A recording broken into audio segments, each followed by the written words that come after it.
How Larry Bird went from disrespecting Michael Jordan to calling him God in just 2 years. As we all know, Larry Bird is one of the most savage players in NBA history. The shots, the trash talk, the passing, and his overall swagger helped transform the league, along with his partner in crime, Magic Johnson.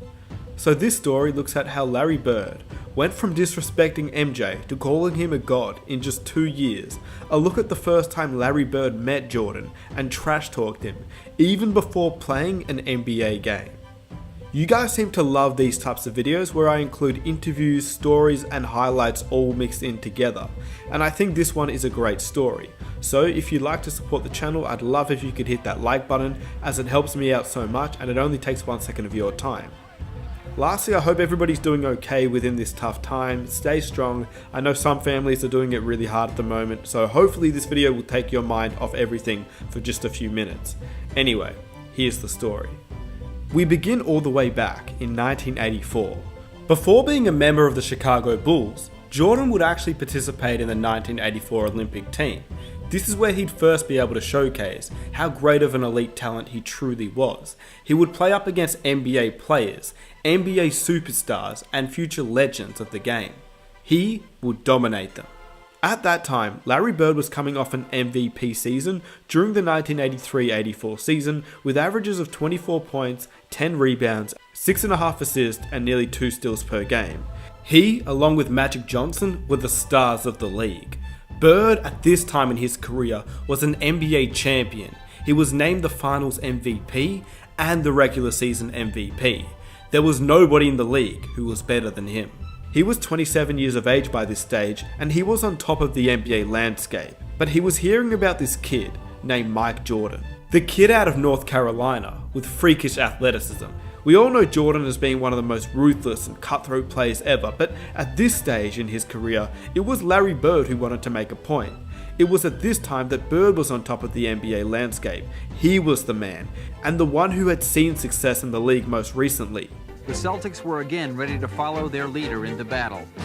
We knew we had the best player in the world on our team. We knew Larry was, and no question about it, he was the best player in the world. And their strategy was straightforward. The game was very simple. Get the ball to Larry and get out of his way.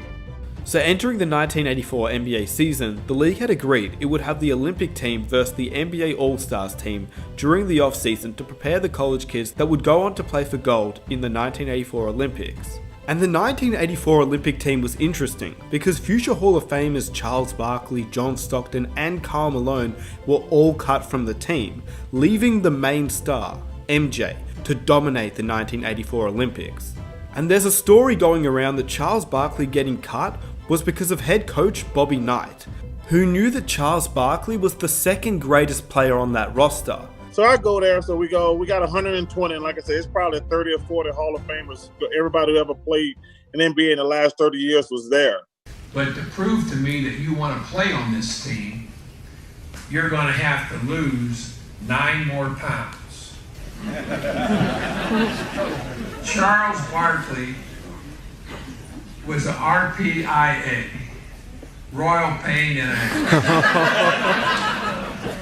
And then they finally cut me, and I was pissed at Bobby Knight because he never gave me a fair chance because I was the second best player there by far. So I'm going to the airport. It's me, Karl Malone, John Stockton, and Terry Porter. And Sonny says, "Hey, I talked to John Thompson." I said, "Yeah, what did he say?" He says, "You were the second best player there." I said, "Yeah, Coach, I was the second best player there." And he said, "Who was the best player there?"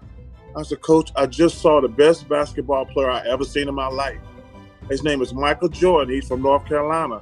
And the story goes that Bobby Knight clashed with Charles Barkley and was worried that he'd mess up his plan to make Jordan the main guy and the star of the 1984 Olympics, which is the reason why he got cut, and Jordan did become that star. Coach Knight, even at that time, thought that MJ was the greatest player he'd ever seen before even playing an NBA game. He's the best athlete, he's one of the best competitors, he's one of the most skilled players, and that to me makes him the best basketball player that I've ever seen play. You have to understand that back in 1984, the Olympic teams used to consist of college players due to the Olympic teams not allowing NBA players to be a part of it until 1992, where NBA players were eligible to play and therefore we saw the Dream Team. So they used to have scrimmages with NBA All-Stars versus NBA college kids to prepare the college kids to play in the Olympics. This is where Bird and Jordan had their first interaction. Bird had heard of a kid named Mike Jordan, but didn't truly know how good he was, well, until this night. Beyond an acute awareness of his own commercial potential, Bird waged psychological warfare at the drop of a ball. The '84 Olympic team was playing an exhibition game against a bunch of pros, including Larry Bird, and they were in the warm-ups. And a ball bounced down from the college end of the court to the pro end. And Michael Jordan went down to chase it. The ball happened to be picked up by Larry Bird. And Michael went up a few feet away from Larry Bird and held out his hands. And Bird took the ball and fired it back down the court over Jordan's head, as if to say, you're not only not getting this ball, I don't give a damn who you are. Larry Bird knows exactly who this guy is and what's going to happen in the next few years, and he wants to get every edge he can get right now. Knowing Jordan, this would have fueled him. Michael Jordan is the type of player that fuels off energy like this, and Larry Bird was the star player in the league. Nothing was more exciting than a Bird vs Jordan face-off, before even playing in an NBA game. Live from the Hoosier Dome in Indianapolis, Indiana, it's the Olympic basketball team versus the NBA Stars. Let's take a look at these starting lineups out here now. Bobby's been changing around. You see Jordan, Tisdale, Perkins, Robertson, and Fleming. One change from what he did there in the second half yesterday. And for the NBA All-Stars, Aguirre, Bird, Parrish, Thomas, and Paxson. Not a bad lineup for any NBA team. These weren't just any NBA players that 1984 Olympic team was playing up against. These teams had players like Magic Johnson, Larry Bird, Kevin McHale, Isaiah Thomas, James Worthy, Clyde Drexler, and many others. These were the best players in the league, but it was Michael Jordan who was the one that showed out, even before he'd entered the league, and this is when Larry Bird first took real notice about how great Jordan would eventually become. Good feedback. Michael Jordan with that incredible first step. Michael Jordan on Reed! What a play! Really handling pressure pretty well. There's Michael Jordan's shot. Now they got Alfred in there. Alfred back in there. That's the ball game. Pete, this is kind of shocking to me. Well, the way they did it, it was to me too, because I didn't expect them to play this well after that game yesterday. Michael Jordan did lead the team with 17 points per game, and Bobby Knight coached the team to an 8-0 record and another Olympic gold medal. But overall, it was their historic exhibition games against NBA All-Stars that were better remembered outside of the actual Olympics. Fast forward to the next season, Bird and Jordan would match up against each other for the first time in their careers, in the NBA. Bird finished with 34 points, 8 rebounds and 5 assists, whilst Jordan in his rookie year finished with 26, 4 and 7.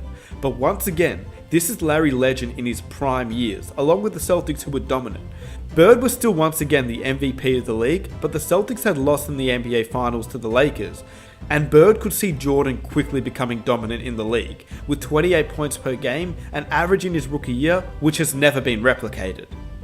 By Jordan's second season, he had broken his foot, allowing him to miss majority of the season, but this was actually one of the most important seasons for the Bird and Jordan rivalry.